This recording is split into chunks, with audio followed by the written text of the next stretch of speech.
Salve pessoal, tudo bem? Bom, eu vou gravar esse vídeo para ajudar a pensar um pouquinho os slides que eu peço que vocês apresentem na vivência do primeiro semestre agora de 2017, que é a vivência que vai tratar da discussão sobre as regras básicas dos esportes coletivos, né? E é uma discussão interessante. Eu preparei uns slides e, lógico, vocês têm a total autonomia para alterar esses slides, complementar, tirar algum, colocar outro para ajudar os alunos a entenderem melhor essa discussão que a gente vai fazer hoje, né? Então é mais ou menos assim, né? Uma discussão que vai pensar sobre o que são as regras básicas dos esportes coletivos. Primeiro, que é um conceito que a gente não encontra muito, né? Se a gente procurar o que são regras básicas, é um conceito que não está muito claro para a gente. Quais são as regras básicas? Quem determina quais são as regras básicas dos esportes coletivos? O que a gente tem, na verdade, são as regras oficiais dos esportes, das modalidades esportivas, e aí no caso dos esportes coletivos, que determinam o que pode e o que não pode fazer lá nas regras oficiais. Fora isso, a gente tem as experiências nas escolas que constroem regras, em outros locais que as pessoas já constroem, mas não determinam o que necessariamente tem que ser e o que não tem que ser. Então eu trago essa reflexão para a gente pensar um pouquinho quais são essas regras, né? Vamos lá. Eu parto de uma problematização, tá certo? Então a ideia é partir de uma problematização. Para que regras dos esportes coletivos? Para que aprender as regras dos esportes coletivos, né? E segundo, para quem eu vou ensinar essas regras dos esportes coletivos? E por que essas duas perguntas? Porque dependendo da resposta que eu dou, para que e para quem aprender regras dos esportes coletivos, eu vou determinar outras duas perguntas, né? O direcionamento de outras duas perguntas, que o que, ou seja, que conhecimento eu vou discutir e como eu vou discutir esse conhecimento. Então, primeiro eu preciso pensar para quem que eu vou ensinar essa regra e para que eu vou ensinar essa regra. Qual é o meu objetivo em ensinar essas regras básicas do esporte coletivo? E aí eu tenho que considerar aí na imagem, né? Se vocês verem a imagem, vocês vão ter aqui um pessoal jogando rugby, um pessoal competindo, uma competição aqui de rugby, tá certo? É um esporte muito legal, mas aqui o pessoal está numa competição de alto rendimento, tá certo? Então são atletas do rugby. Na segunda imagem tem aqui crianças, né?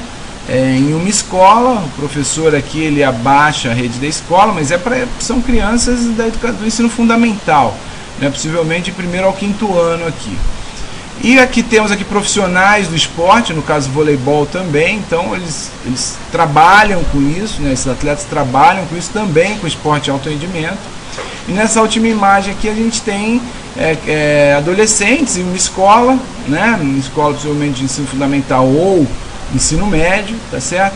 Então, dependendo para quem ou para que, eu vou direcionar o meu trabalho nas aulas de educação física escolar. Se eu for ensinar regras dos esportes coletivos para um profissional do esporte, eu vou ter um direcionamento. O que eu vou ensinar e como eu vou ensinar é diferente do que eu ensinaria e como eu ensinaria se eu quiser ensinar as regras para crianças na escola, ok?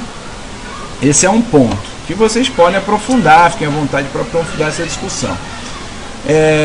E aí eu trago o conceito de Brash, tá? Que diz que vai diferenciar, que vai trazer esses conceitos, ele constrói esse conceito do esporte na escola e o esporte da escola, que a gente conhece bem, mas eu vou fazer uma apresentação aqui. O esporte na escola, então, seria eu trazer os códigos esportivos, trazer aqueles códigos esportivos que o esporte de alto rendimento tem, que é a competição, a valorização do mais habilidoso, a comparação de recordes, né, a racionalização da técnica, né, dos fundamentos, ou seja, a ideia de padrão técnico, pegar todo esse pensamento que acontece no esporte de alto rendimento e tentar colocar ele na escola, assim como ele é desenvolvido fora da escola. Quando eu faço isso, né, eu crio alguns problemas, porque o esporte ele tem alguns problemas, e no caso do esporte de alto rendimento, essa dimensão do alto rendimento, ele exclui, né, porque participa só quem tem mais habilidade, enfim,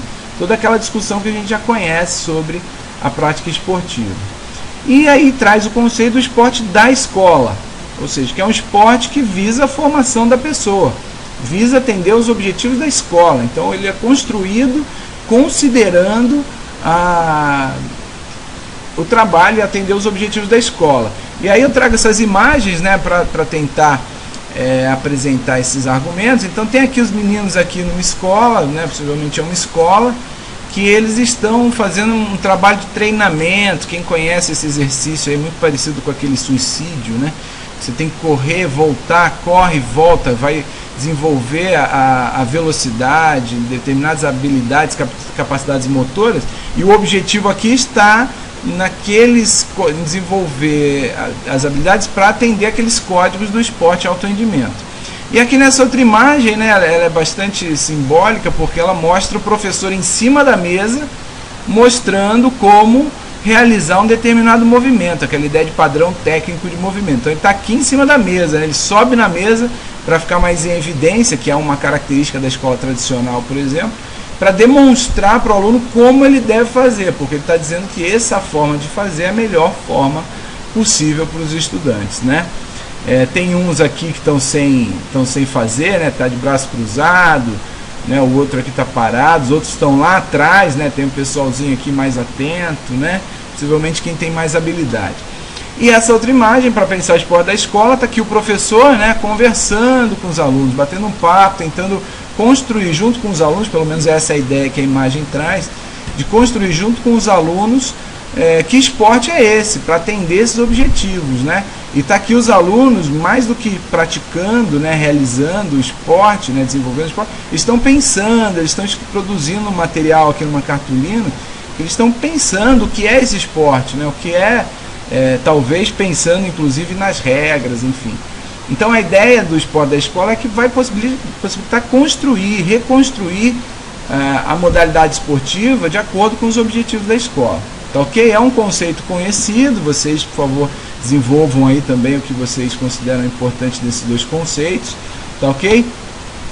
E aí, a partir do conceito do esporte da escola, que é o conceito que a gente vai trabalhar, a gente deixa, então, eu coloco só o esporte na escola só para fazer a comparação e mostrar a diferença do que é trabalhar com o esporte da escola, que é específico da escola. Vocês podem reforçar a preposição da aí, né?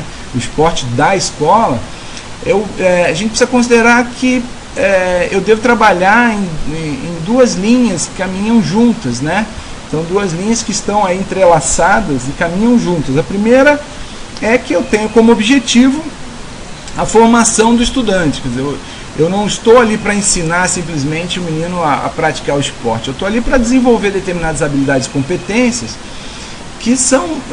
que toda escola, quer dizer, que toda escola pensa que deve ser desenvolvido. Então, naquele trabalho em conjunto com a escola, eu vou ajudar a escola a atingir esse objetivo, que é a formação do estudante em determinadas habilidades e competências. Por exemplo, a competência leitora, né? Eu, como professor de educação física, utilizando os conhecimentos da minha área, preciso ajudar esse estudante a desenvolver uma competência leitora, né? De análise, de interpretação, enfim. Mas também eu preciso ajudar esse estudante a ter acesso a um conhecimento que é da minha área específica, tá certo? Então, minha área específica, que é a educação física, tem um conhecimento construído historicamente, que a gente vai chamar de cultura corporal, e que precisa ser apresentado ao aluno. Olha, eu não posso dizer que eu estou formando um cidadão crítico e com autonomia se eu não apresento para ele um conhecimento gigantesco, que é o conhecimento da cultura corporal. E se a gente quiser usar o exemplo, por exemplo, do futebol, por exemplo, o futebol, né?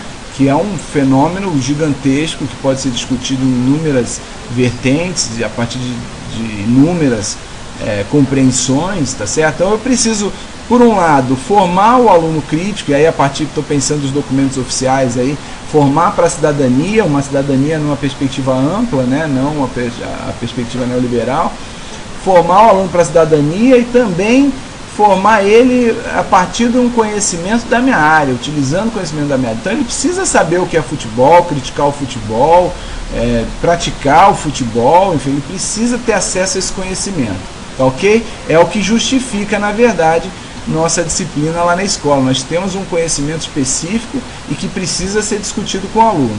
Não se trata de fazer ele correr, não se trata de fazer ele jogar, desenvolver simplesmente habilidades motoras e capacidades físicas. Eu preciso que ele tenha acesso a um conhecimento que é gigantesco, é importante na nossa área, que é da cultura corporal. Ok? Isso aí. Então vamos lá. Quando eu penso, então, a formação das competências, eu preciso voltar lá na escola e pensar quais são os objetivos da escola, que aluno o estudante quer formar, tá certo? Bom, eu quero um aluno que atenda ao mercado de trabalho, eu quero um aluno que pense, eu quero um aluno que resolva problemas, eu quero um estudante que dê conta das problemáticas sociais da comunidade, enfim, dependendo dos objetivos. E aí eu coloquei essa imagem porque esses objetivos eles são discutidos coletivamente pela comunidade escolar, tá certo? Não é uma decisão pura e simplesmente governamental, embora existam as diretrizes, mas lá na LDB diz que esses objetivos vão ser discutidos pela comunidade escolar de forma democrática, ok? A partir de uma gestão democrática que existe na escola. E aí se constrói o que a gente conhece como projeto político-pedagógico, que é esse documento que vai direcionar o trabalho de todo o colegiado, dos professores, enfim, que vai atender, que vai dar conta de explicar qual é o perfil de estudante a ser formado, tá certo? E a partir dos objetivos, então, eu vou ter que desenvolver meu trabalho.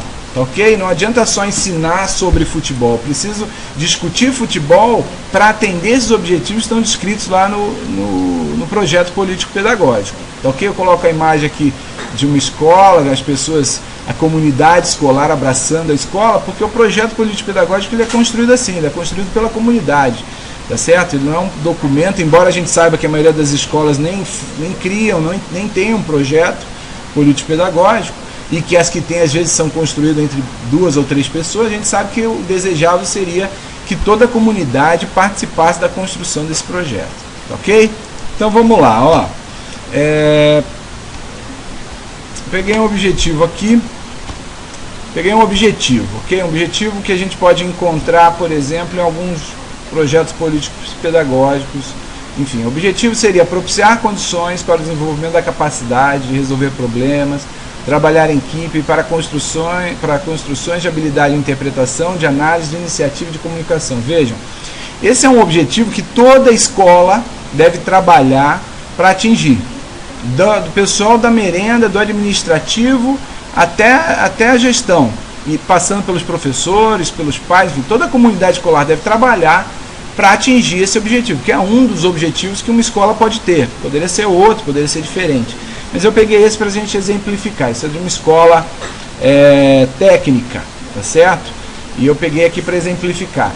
Então, esse é o objetivo, propiciar condições para o desenvolvimento. Vamos lá então. Professor, veja bem, olha só os objetivos que a gente encontra. O que a gente deve fazer? Primeiro, propiciar condições para o desenvolvimento da capacidade de resolver problemas. Eu preciso ensinar meus alunos a resolver problemas. Preciso ensinar ele a trabalhar em equipe, tá certo? Eu preciso ensinar ele a interpretar, a analisar a realidade, textos, enfim, para desenvolver a habilidade de iniciativa e de comunicação. Ora, o que o professor de educação física tem a ver com isso? Tem tudo a ver com isso. Lembra que eu falei lá atrás que nosso trabalho na escola é para atender os objetivos da escola? Eu utilizo um conhecimento específico, mas para atender objetivos da escola? Pois bem, eu devo então utilizar meu conhecimento, o conhecimento da minha área, para ajudar meus estudantes a desenvolverem essas habilidades aí, e essas competências, ok? Como eu faço isso? E aí eis a questão, né? É essa a discussão dessa aula, dessa vivência.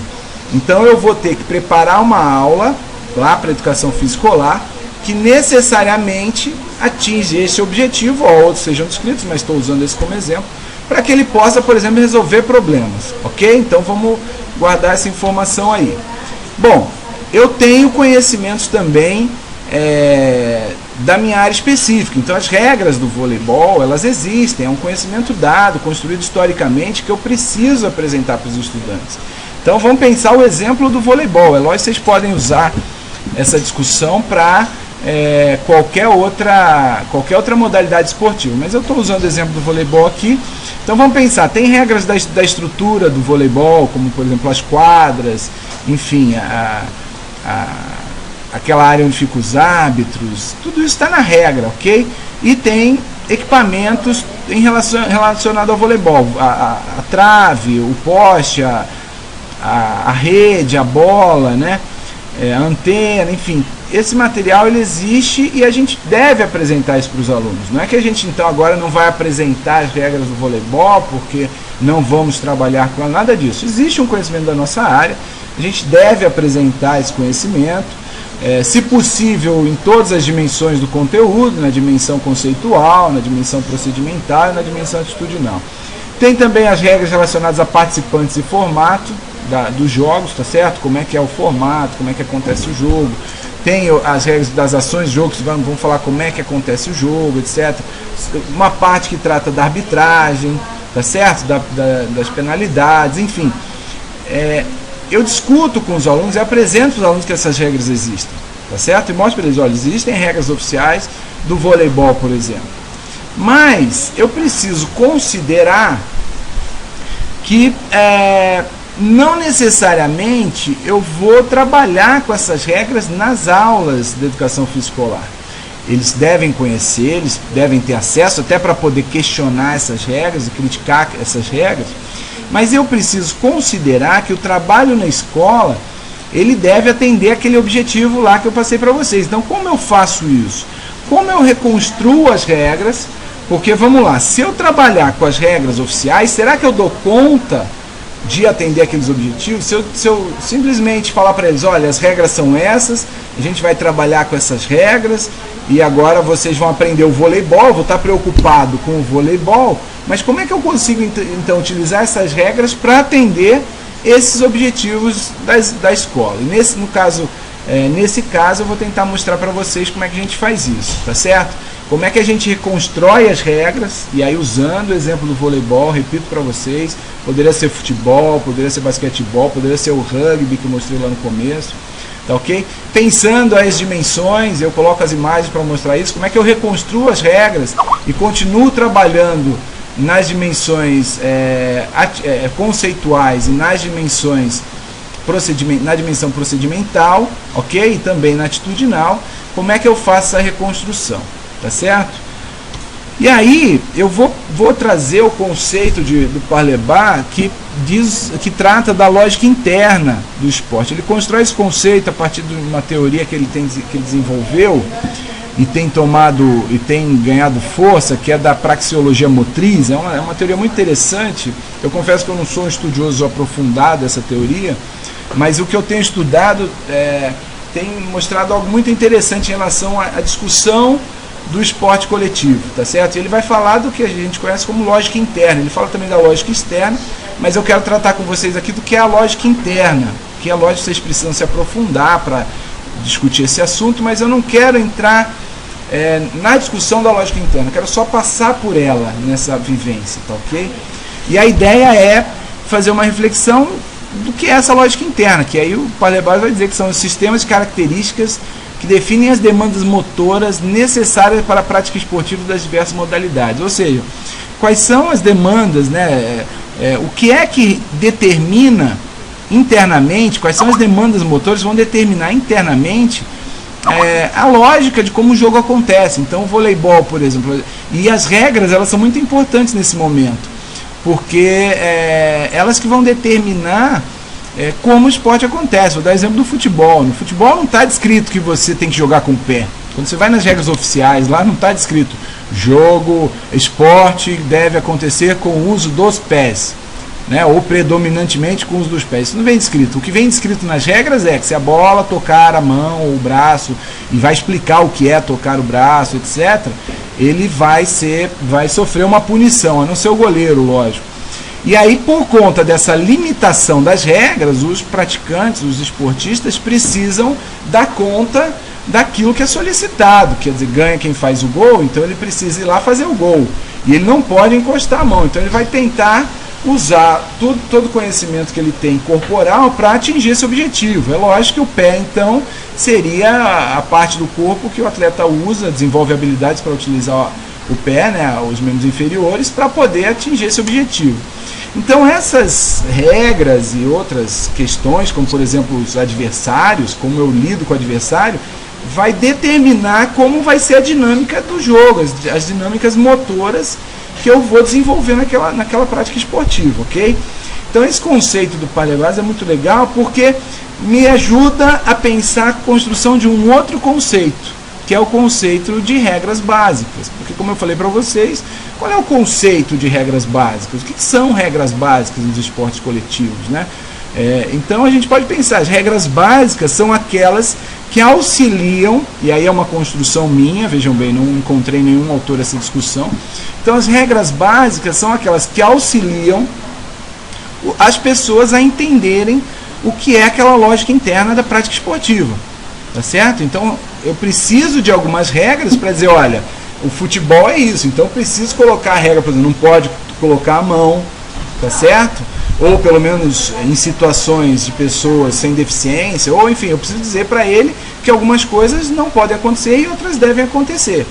Agora, se o interesse da educação física escolar é possibilitar o estudante desenvolver aquelas habilidades e competências, terem acesso ao entendimento do que é a modalidade esportiva, eu preciso que ele entenda, eu não preciso que ele saiba jogar dentro das regras oficiais, eu preciso que ele entenda essa lógica interna da prática esportiva, para que ele possa ali se resolver determinadas situações dentro da prática esportiva, tá certo? Para que ele entenda o que é chutar a bola ao gol, o que é passar a bola para o colega, o que é driblar, quer dizer, o que é estar ali no jogo com outros companheiros, enfim, são várias coisas, várias questões que eu preciso que esses estudantes entendam. Então eu não preciso necessariamente utilizar as regras oficiais, porque as regras oficiais, dependendo do caso, ela vai cercear o entendimento dessa lógica interna. Por exemplo, vamos pegar o basquetebol. Se eu tenho estudantes, por exemplo, cadeirantes, tá certo? E aí a gente vai conversar um pouquinho mais para frente. E ele não consegue driblar, né, que é quicar a bola no chão e conduzir a cadeira ao mesmo tempo, ele não vai entender essa lógica interna. Ele pode de fora, ele pode ver alguma coisa, mas ele não vai saber o que é isso, driblar a bola, andar com a bola ou jogar a bola na cesta. Ele vai ter muita dificuldade para isso. Então, para que ele entenda, eu preciso construir algumas regras que possibilite ele a compreender, ok? E aí, então, quando a gente pensa na lógica interna do Paleo Base, tem essa questão, que demanda as exigências motoras, as regras de uma determinada modalidade impõem aos participantes. Por quê? Se eu coloco uma regra muito rigorosa, eu vou impor uma demanda muito rigorosa de habilidade técnica, por exemplo. Você entende? Então, por exemplo, no voleibol, e aí é um exemplo que eu coloco mais para frente, eu vou só me adiantar um pouquinho, o voleibol, o saque ele deve ser feito atrás da linha de fundo. Se eu pego uma criança, um cadeirante ou uma outra criança que não tem habilidade técnica para fazer o saque, ele não vai conseguir. E aí ele vai errar, lógico, faz parte do jogo, ele errar, não tem nenhum problema, ele aprende a errar. Só que se ele vai esperar desenvolver essa habilidade técnica para dar um saque, será que eu não posso modificar as regras e aí construir algumas regras básicas para ele poder executar esse saque com a eficiência dele dentro de um determinado limite para que o jogo aconteça? Né? Porque senão, por exemplo, você vai trabalhar com voleibol em algumas escolas, crianças muito novas, né, adolescentes ou crianças muito novas, não vai acontecer o jogo, porque as crianças e adolescentes não têm a habilidade para desenvolver o jogo conforme as regras oficiais, ok? E aí tem uma charge aí do Charlie Brown, que está o Snoopy deitado na base do beisebol, né? E ele fala, detesto dizer, mas a segunda base não deveria ser usada como travesseiro. Está dizendo, a regra não é essa. A regra oficial, você não pode deitar. E o Charlie Brown continua, se alguém der uma rebatida tripla, vai te machucar. Então a regra diz, você não pode deitar na base, porque você vai acabar sendo machucado. E o Snoopy fala assim, então faz o seguinte, muda a regra, mantenha a bola baixa, muda a estratégia de jogo, muda a demanda. Quer dizer, mantenha a regra baixa, porque eu não vou tirar a cabeça daqui. É algo que ele está dizendo que não tem jeito, ele vai dormir, né? O Snoopy é um cachorro que estava com sono, com preguiça lá, e enfim, é só para mostrar um pouquinho que a gente pode tem que começar a pensar nas pessoas que estão na nossa escola e como essas regras atendem ou exigem dessas pessoas. Ok? E aí vou dar então um exemplo, né, da reconstrução das regras do voleibol para atender aqueles objetivos lá. Quando eu reconstruo, possibilito o grupo a reconstruir as regras do voleibol, e eu faço o seguinte questionamento, né? Como o grupo dá conta de atender às solicitações motoras impostas pela regra? Quando eu faço essa pergunta ao grupo e levo eles a pensarem se eles dão conta ou não dão conta, né? Os estudantes, e aí, vocês conseguem jogar bola, vocês conseguem jogar o voleibol numa boa, todo mundo consegue fazer o saque, dar o toque, como é para dar, etc., sem incorrer nenhuma falta? E aí eu levo os estudantes então a interpretar, a analisar o jogo deles, a conversar com outros colegas e perguntar, e aí, você tem dificuldade ou não? Ou a se expressar, né, e falar, olha, eu tenho dificuldade. Então, quando eu estou discutindo a reconstrução das regras e problematizo nesse sentido, é lógico que se eu chegar falando, olha, vocês têm problemas com regras, problema com isso, eu já vou mudar tudo, eu não vou conseguir desenvolver essas habilidades, ok? Eu preciso problematizar e pedir para que eles façam esse exercício de interpretar a prática corporal deles, de analisar o que eles estão fazendo, explicar para o outro, pedir para o outro explicar, enfim, para que desenvolva essas habilidades. Se eu simplesmente chegar lá com o professor e falar, não, olha, eu vi o jogo de vocês e vocês não conseguem sacar, vocês não conseguem dar o toque, vocês não conseguem cortar, então vocês vão ter que fazer assim, e eu construo as regras, eu não estou fazendo nada disso. Eu estou errando no sentido de tentar desenvolver essas habilidades. Eu posso até possibilitar que eles entendam a lógica interna, mas lembra que não é só esse meu trabalho? Eu preciso também desenvolver essas habilidades. Então, como eu vou dar aula, necessariamente está relacionado a isso. Então, como eu vou ajudar eles a reconstruírem as regras, está relacionado a esse interpretar, esse analisar e se comunicar. Ok? Mais um exemplo aí. Outra pergunta que eu posso fazer e demandar um debate, uma discussão: que regras podem ser modificadas ou elaboradas para facilitar a vivência e a aprendizagem da lógica interna da prática esportiva? E aí eu pergunto e deixo eles responderem, né? O que a gente tem que modificar nessa prática aqui, nesse jogo, para todo mundo conseguir dar conta de entender a lógica? Então, o que eu tenho que fazer para que você consiga sacar? O que eu preciso fazer para que todo mundo consiga entender o que é o saque, o que é o toque, o que é o ataque, né? Desculpa, o toque não, o que é a recepção, o que é o ataque, tá certo? O que é a defesa, o que é ataque, tá ok? E nesse processo eu estou ajudando ele a interpretar de novo, analisar de novo a prática corporal que ele está realizando e a resolver problemas. Quer dizer, agora você precisa encontrar alternativas para que o jogo aconteça. E aí, lógico, trabalhar em equipe, porque essa discussão é coletiva e eles precisam considerar que não é só ele que está no jogo, que tem outras pessoas no jogo, certo? Mais um exemplo: como reconstruir as regras visando um modelo de prática esportiva inclusiva. E aí tem, quer dizer, a consideração de que inclusão não só de pessoas com deficiência, mas de todas as pessoas. Então, como é que eu pego um menino, menina que tem menos habilidade? Como é que eu pego uma criança que tem deficiência? Como é que eu pego aquele aluno que não tem vontade de participar? E reconstruo as regras para atender as demandas que esse aluno pode atingir, porque eu também não adianta colocar uma expectativa muito alta e esse estudante não dá conta ele vai embora, né? Ele vai sair do jogo e vai dizer que não gosta, né? Mas eu exigi muito, porque a regra oficial ela exige muita habilidade técnica, e desconsiderei essas pessoas. E aí, novamente, desenvolve a habilidade de interpretar, analisar, resolver problemas e ter iniciativa, que é o atendimento a esse objetivo que eu falei, que eu apresentei lá atrás, ok? Então a ideia justamente é desenvolver essa problematização, e lógico que a gente vai a partir dessa problematização e para a aprendizagem a partir da dimensão procedimental, quer dizer, vamos lá jogar com essas regras. Então criamos as regras, vamos tentar agora jogar, fazer isso, ver como é que está, experimentar essas regras que vocês construíram para ver como é que vai. E aí eu trago um exemplo aqui que a gente pode apresentar agora ou depois da aula, enfim.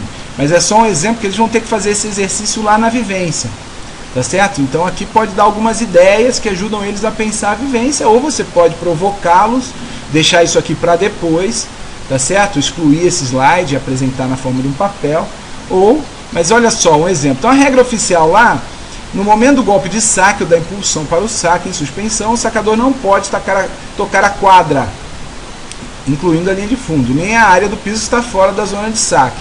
Então ele tem que sacar de um local específico, que é lá atrás da linha de fundo, ok? Como é que eu faço isso com o estudante paraplégico, né? O estudante com deficiência física faz uso de cadeira de roda para se locomover. Como é que eu peço para um estudante que está lá atrás da linha de fundo fazer um saque? Será que ele vai ter habilidade técnica ou força até para fazer o saque? Né? E como é que eu posso então mudar as regras para que ele consiga fazer isso? Aí eu dou duas sugestões, mas poderiam ser outras. É importante lembrar que isso é sugestão minha, mas o exercício que a gente tem que fazer é construir isso com os estudantes, tá certo? Eu devo construir isso lá com os estudantes. Então, eu dei dois exemplos aí. Primeiro, possibilitar o saque ser realizado entre a linha de fundo e a linha de ataque.